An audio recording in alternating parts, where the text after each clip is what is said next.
It's old, but I wonder if you could like if you have an extra phone, you could go live in that phone.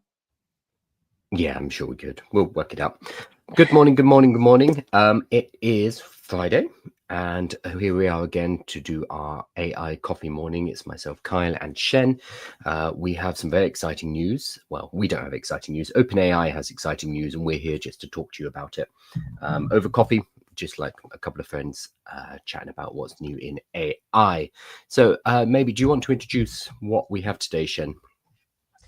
Well, so OpenAI, there are rumors actually. This isn't verified yet. OpenAI didn't make a comment in the news article that I read, but there are rumors that they're going to be releasing Operator or an agent that can complete tasks. For example, book a holiday or use your browser to complete tasks. And the rumors are saying that they're releasing this in January. Hang on, you're muted on TikTok apparently. I see. Okay, so I need to unmute. Okay, how is Yeah, that? you just need to. That's fine. Cool. So what we're seeing is not just OpenAI, but everybody are looking at releasing agent systems or agentic systems right now. We have talked about this a few days ago, but we'll go over what an agent system is again. But from the top of my mind, what do we have? We have Anthropic have released computer use. Mm-hmm. Um, Google are working on Jarvis, which is a very cheeky Mm-hmm. name considering Iron Man. Microsoft have Copilot agents. I think it's a Copilot agent. So everybody Mm-hmm. has some kind of form of an agent AI that they're all working on releasing. It seems like the next step, basically. And an agent, for those of you who aren't particularly familiar with it, is basically allowing an AI to have access to the interfaces on your computer. So allowing the AI to move around the mouse, to click on things, to open up programs, to enter your password, and basically take control of a computer, which means you are no longer stuck within the AI interface. You're not, typing things in chatgpt.com, but instead ChatGPT has come out and it's inside your computer and it's doing things for you. Is that a fair summary? From what I read, it won't only, yeah, it won't only like take it can control your computer, but your browser as well. So imagine saying, "Oh, I want to go on holiday tomorrow. Can you book me a flight?" Your agent will go to it could go to google.com, open your Chrome Mm. browser or Safari browser, and find you the best flight. Because for better or worse, right now, we still have human in the loop. We still have a person who needs to operate the AI in order for it to do anything useful.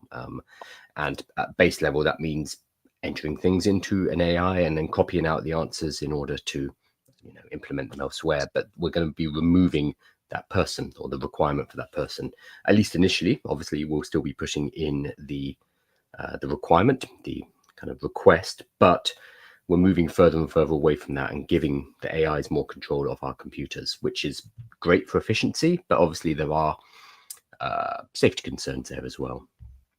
Definitely risks, but I think what's piqued my interest is this kind of like race to who's going to be releasing that agent, because that could be what sets any of these language models apart. Did you play with the Anthropic one, computer use? I have started playing with it. I haven't found a use case that would allow me to jump ship yet completely. Mhm. I think it's still a bit slow, and there are specific use cases that are good for it, but I haven't been able to kind of really take advantage of it yet. What about yourself? Mm.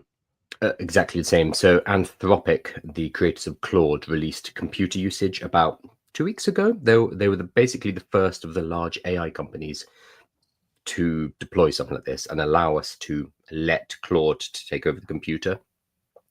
It felt very much, or still feels very much like a proof of concept. It's like a tech demo.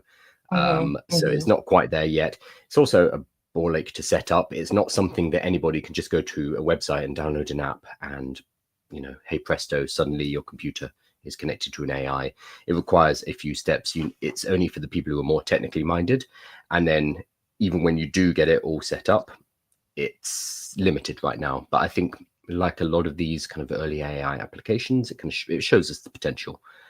We're just not quite there yet. I think the winner would be the company who releases a seamless experience, one that the general public won't even think about using. So like we use Alexas and Siri now. No, Siri's a terrible example because Siri's not very Girl, good. yeah, like we're using Google, like how we use Google for the past decade.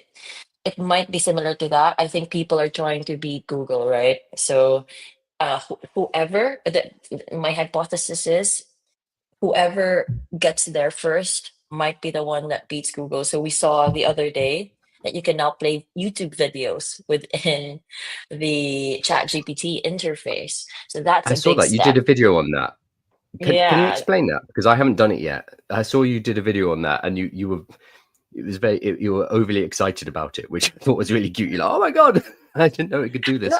Can you I quickly think that it explain was that? really, so I if you no go to no, it's ChatGPT, you're in a safe if you, space. I mean, people are watching a live stream about AI. You're in a safe space. You can be a nerd. Don't worry.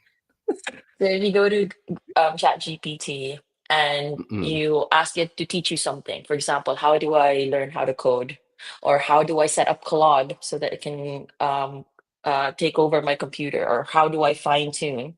So not only will it give you text, but links to your to YouTube videos that could teach you how to do that, fine tune a model or set up Claude. And you can play the video within ChatGPT, so you don't even have to leave ChatGPT now. It just provides you with a YouTube video, and you can play it is that within. new? I didn't know you could play videos inside I ChatGPT. didn't, but then I was doing some tests, for some demos, and I was like, oh my god, I could. There's a video of me. I could play my video, my YouTube videos within ChatGPT, and it just And does ChatGPT? I'm assuming this is probably a bit much, but does it have access to like the transcript? I haven't tested that one yet, but I think it can. So I wonder, my next test Mm, today was going to be, can you make for example, talking head script about this YouTube video, right? I bet I'm you doing it. could, I I'm doing it bet right now. you could do it. Let's do it. Let's test it. Live test, I'm doing it right everyone. now. Okay, so I've just pulled up one of my videos in YouTube, which I've never Hmm. seen before. So it's an embedded video Yep. sitting right inside uh, GPT. ChatGPT. Okay, I cannot get the transcript from it. Oh, do you know what it is? It's because Yeah. it's web access. So it's Mm, using its web access to pull directly from YouTube, and then it's just an embed. Okay, that's why I amazing. haven't seen it before, because it's a web Yeah. access thing. So I said, all right, can you get me the transcript? Because if we can get the transcript, we can do a lot of Amazing. very cool things. We're basically pulling the text content out of the video itself.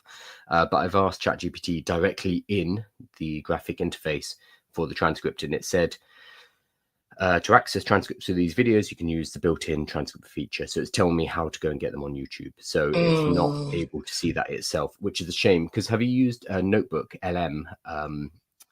Notebook, which is one of Google's products built on Gemini. So it can connect with YouTube because Google are yeah. also in YouTube.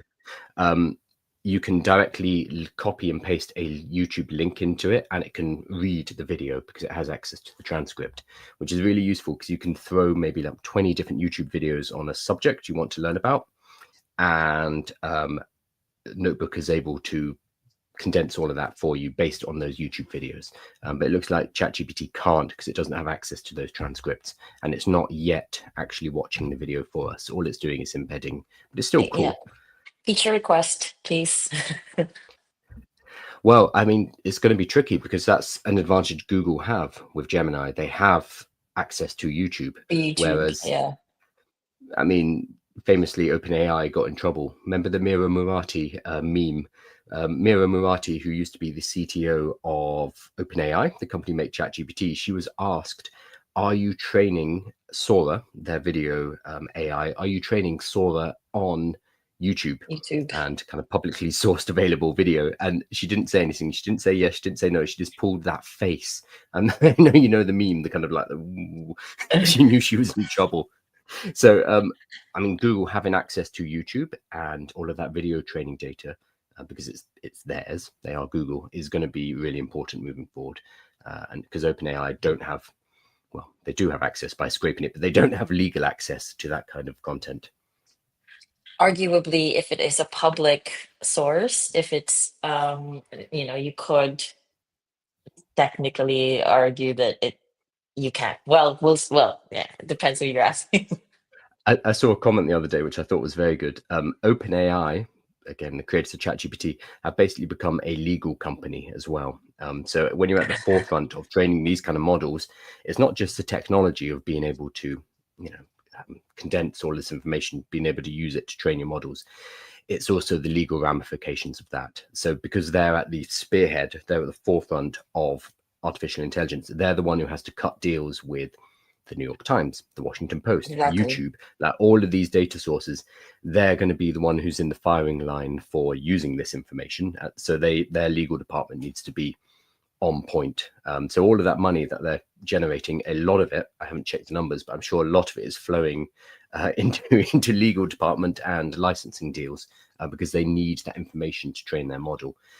As you say, they started just by scraping everything because it's Yeah. publicly available on the internet, but increasingly the creators of this public information have come forward and said, actually, you need to pay us. Yeah. And the deals, the big money is going into those deals. Fair, and it is fair. Like if you believe that your data has been used to trained somewhere, a lot of people are incentivizing data collection to use to train their language model. So make that claim. Absolutely. And uh, it means that private data sets are also very valuable nowadays because all of the models, we've got Claude, we've got ChatGPT, we've got Llama, we've got Gemini, they've all basically been trained on the same data, which is the internet. So, Reddit, Wikipedia, and all of the mhm, internet and books as well. Yeah. which means there's not that much to differentiate them in terms of their actual data corpus. So having private data sets, this is really important if you're a business as well, having private data sets is increasingly going to be more valuable. I met somebody who had sold a data set of, I forgot what it was. It was something very mundane. Was I talking to Self, you? Maybe I was voice. talking. I think I was talking to you. It was, yeah, was it voice samples? And it was only a Yeah. sample of a few hundred. Um, 200. and he Yeah. managed just 200 and he sold it for Yeah. a good amount of 10 money grand. um, for just 200 voice samples because it's a private set of data that was used to train Mm-hmm. an AI. Yeah, it was you. Mm-hmm. Sorry. I should remember Yeah. that, shouldn't I? Yeah, no, like people are making a lot of businesses. I'm aware of a few startups, and what they're doing is either just collecting the data or building their own models to improve some sort of existing technology. So, for example, there is in the States, if you're darker skin colored, um, the ability to diagnose if you've got diabetes from for example, rash or discoloration is not as good as if you were a white person on an existing Mm. device that they're using since COVID. So I know some companies were trying to change that. Some universities are doing a lot of research to change that by collecting literally darker skin colored skin discoloration to improve the technology and to improve the data sets. So So imagine that is just that's literally just one example. just photos. That's just literally Just photos photos. of Correct. skin, and Yeah, that can be correct. sold. That could be Wow. sold. Or there are researchers that are incentivizing collecting that. And yeah, we can make money from that. Is there oh god, you've got my brain starting to whir. Is there a marketplace for that? So somewhere where researchers or people who are building a product or whatever it is, they can go on and they can say, "Hey, I need 5,000 pictures of train stations." Is there a market for fulfilling that? Because we have things like Mechanical Turk for micro tasks, but it's going to be different from training data for photos or voice samples. I'm just wondering because that could be a massive business, basically being a data broker, a marketer sitting in between people who can collect this data and people who want to buy it, just making it more accessible. I'm not aware of a marketplace yet, but that should exist. But I know a lot of businesses who are already doing that, becoming kind of like they're harvesting data um, and selling it to companies, to language models. Yeah, Mhm. I am aware of some. I've actually got a comment here in TikTok from Oluraze saying, "How do I train and collect data sets? What platform do I use?" So somebody heard us saying, "Hey, you can sell this stuff," and he's like, "Oh yeah, You how can do I build do an that?" app. You can, build your own platform, or you could literally find people, incentivize it, and yeah, like ask them to be able to, like, for example, you could literally record a friend's voice and start banking data sets like that, or you could build an application to collect data from different types of people. I guess the question, if you were trying to do this yourself, if you were trying to build up data sets to sell on to companies,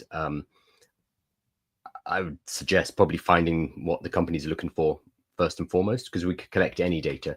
Like, I could go out into the street and take photos of London pavements. That's not necessarily going to be valuable. Maybe it is, maybe it isn't. But if we start with demand, if we find something that people are already looking for, and then we go out and get it, it's much more likely to be a better business opportunity.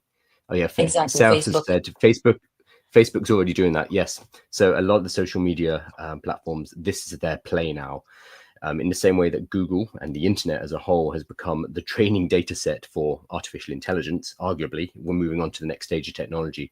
Social media are also doing this. They have realized, well, sorry, no, they've always known that they've been sitting on a huge Data is amount of important. valuable Yeah, data.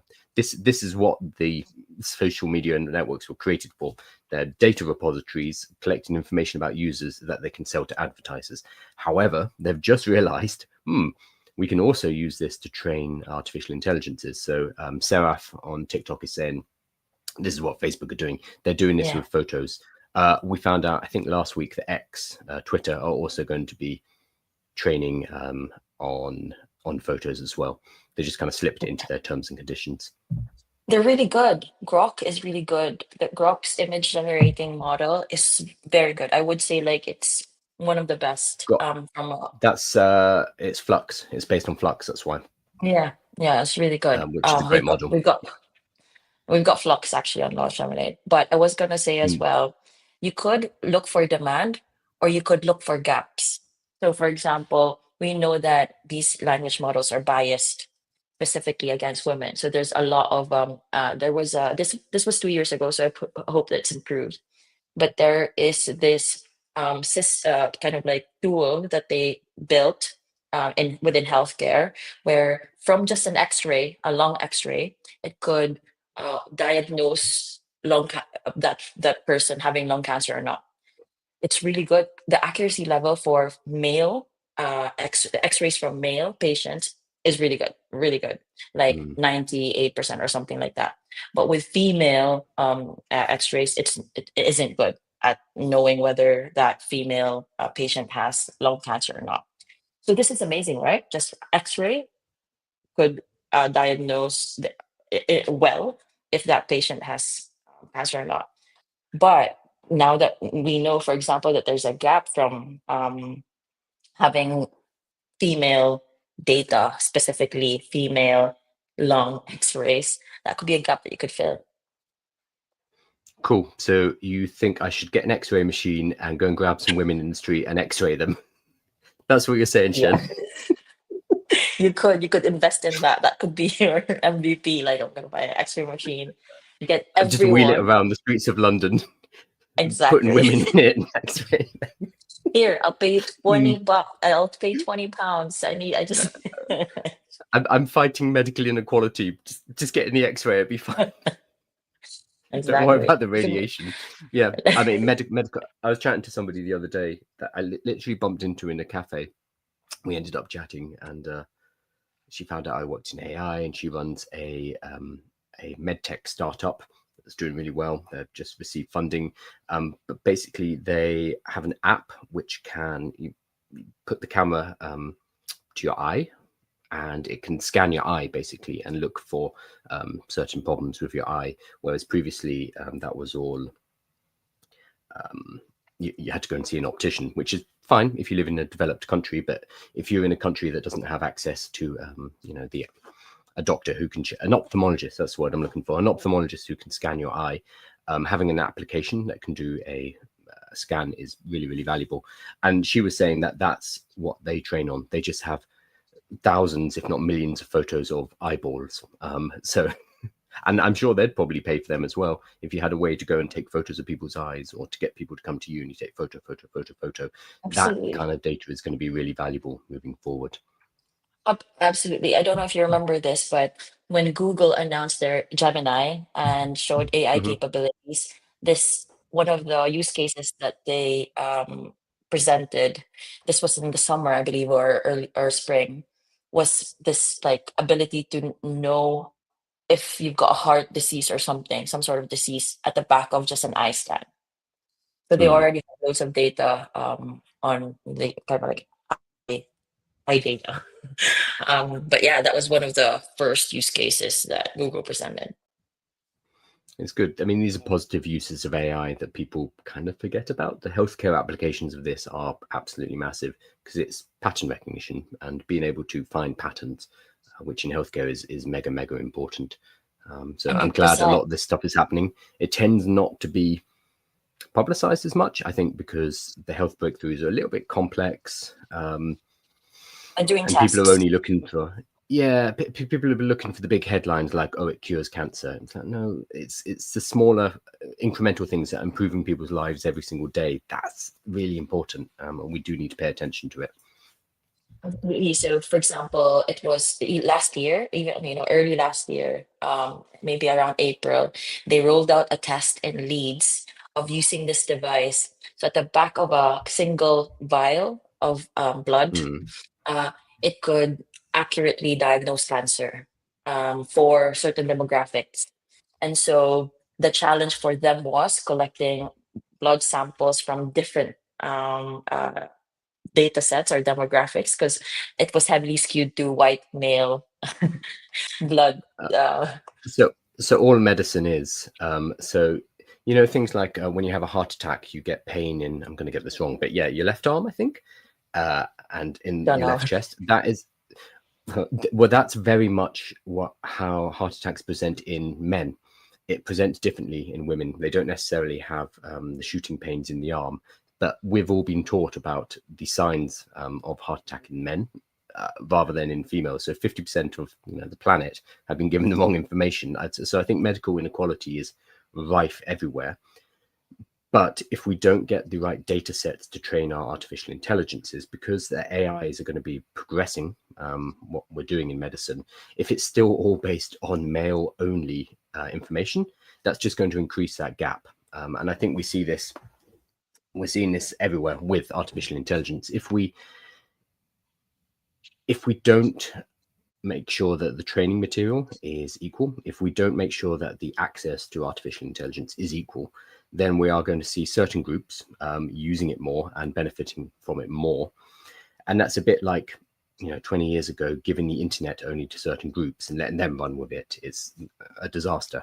We Yeah. need Is more it? equality. And I know this is something that you talk about quite a lot.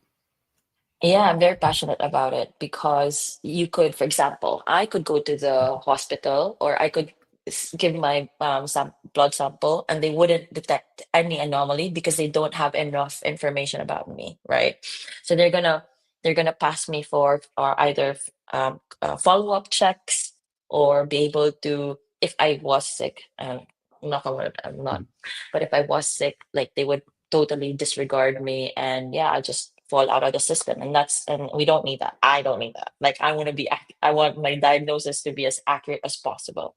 In order Mm. for them to be able to do that, they need enough sample from my demographic, from my type of data. Yeah. So what would that actually look like? Because at the moment, you are telling us to go and take x-rays of women and take their blood. Um, but all right, what would this actually look like from a practical point of view? So for something like medical data collection for an AI training, it's probably going to be medical professionals who are collecting it rather than Mhm. non-medical people. Is that? You'd be I think that's surprised. fair. So, okay, Um, so startups are getting into the space. Correct. It's not just medical people, and that's because there's Okay. a so I've heard a lot of these stories, so I always go to these talks about healthcare. I'm not in the Mm. healthcare sector, but I care about what they're doing within this space. The problem is that they don't have um, all these like medical institutions, or what do you call them when they try drugs, the pharmaceuticals, like all of these. Pharmaceutical companies. Yeah. Yeah, these companies, they actually gatekeep their data. And the doctors that or the researchers that facilitate these researches also gatekeep their data. So they don't publish Mm. them in public, and they just keep them. And there are stories where, oh, it's just been in the drawer for like 30 years, all of that data that some research facility has. Sure, because And it's potentially connected to patents and there's big money. I, yeah, but it's just data. Mm. Like, so there are startups emerging that are wanting to buy this data or have access to this data because it'll help the language models. And they're not all, and they're just passionate individuals who, want data to be available so that there's less bias in the language models and in AI in general. I mean, they're probably also trying to make a profit as well. I'm sure True. there are a lot of Of people course. who are doing very well out there. If they can do both at the same time, absolutely nothing wrong with that. But because yeah, so this is what's this field called? Medical AI, medtech AI. I It's don't know health much about tech. this field personally. Health tech. Okay, Yeah. cool. So, So yeah. if we jump back from healthcare to something that literally the viewers that we have I don't know 100 people watching us right now, if they were interested in getting involved in data collection and selling data sets to companies, let's move away from healthcare just for a moment, just because I think there Yeah. are some certain barriers there. What kind of things could they be doing, and how would they go around doing that? Similar to how you solve a problem, you find a gap. So, like for example, well, I'm not doing this, but what I can do is if I know that there aren't enough, for example, in AI, so if you ask ChatGPT or DAL-E Flux to generate an image of a Southeast Asian woman, Mm. um, with a certain age, there's a specific type of face that comes out and a specific type of kind of like body ratio or whatever that comes out, right? I think I can guess what it is because it's the internet, and I'm sure it's not. Exactly. Okay, yeah, I can guess. Mm. Exactly. So what I can do is be like, this isn't fair. Like I want to diversify the type of image that comes out from if within these image generating models. So what I could do is Mm. like collect different image samples, and they would have this, like, actually this is a bad example because you could just scrape Facebook images, right? Or Which use is what's that. great is what Facebook is doing. Yeah, Yeah, absolutely. true. Yeah. So I guess But I could put. we could also start in whatever our industry is. So if we work in the marketing industry, or if we work in the aeronautics industry or the cosmetics industry, that's probably a good place to start looking for gaps. So if you notice flaws in the models, and they give consistently incorrect information or generate incorrect images or whatever it is, that would suggest that there's a gap in the training data. And you, as an industry expert in cosmetics or pharmaceuticals or aeronautics or whatever, you're already trained to spot that gap because you've been working in it for the last 20 years. So that could potentially lead to avenues where data could be collected. 100%. Yeah, that's a really good example. So there are a lot of beauty products out there that are understanding different skin set or skin types, or like Mm. skin discoloration, or whatever that, or if for makeup, for example, like there's so many tones of a skin. Um, and if you think that there is like a gap in having specific type of makeup for a specific skin tone, you could collect data from skin tone and be able to use that to Mm. improve your product or sell it to someone who is in that space. Very cool. I think it's going to be a massive business moving forward of people packaging up data in the same way that, I mean, we've had data brokers for years, but it tended to be things like contact Email. details, like if I wanted to Yeah. buy, yeah, if I wanted to buy a list of leads, telephone numbers, email addresses, to help build, to help to do outreach for my business. Data brokers can help you do that. They'd sell you, 50,000 email addresses that you can talk to. I think we'll probably see a similar industry popping up for kind of private data sets that can be used to train AI. I'm sure it already exists. It's just less visible. But I Yeah. think that's probably a big opportunity for anyone who is interested in collecting and working out how or what to collect, and then how to collect it at scale, and then packaging it up and selling it off as well. And also dealing with what the legal ramifications of that are, making sure you have the ability and the rights to be able to sell those images or that text. I think that's a really cool business opportunity. I'd love to chat more about Needed. it. Yeah, I think it is, and especially because there are gaps in the artificial intelligences right now which need to be patched up. So as well as it being useful for to start a business around this and to generate profit, it could also be for good as well by helping to patch up these biases and these gaps within models. Cool. We 100%. are at half an hour, so we're going to wrap up in a moment. As always, we are doing half an hour every single morning from 9 a.m. London time, basically just hopping on, chatting about a topic. We started today talking about about agents, Operator and Jarvis. Yeah. operator and Jarvis. I don't think you even talked about Jarvis that much, but then we got sidetracked and started talking about data sets and medical uses of AI.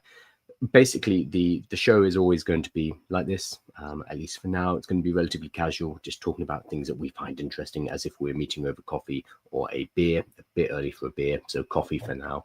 And we're going to be doing this every morning. So thank you so much for joining us. Shen, do you have a plug? Yeah, please follow me on TikTok. It's Shen and AI, and in other channels, look for me, Shen Solon. I give weekly free master classes as well, about how to build custom GPTs or train models without coding. So yeah, you can find all When those are your resources. classes? When are your classes, Um, and how would people find them? So if you go to lu dot ma luma / launch lemonade team, um, we are on every Wednesday afternoon at 4:30 p.m. London time. But I'm opening up a new slot on Fridays as well. So Wednesdays and Fridays are going to be free master Every Wednesday and classes. Friday. Correct. You're going to be on these webinars and lives a lot. And I Oh yeah, assume you put the event information on your socials as well, on your TikTok. correct. Yeah, you'll find resources there. And if you can't message me, send the link.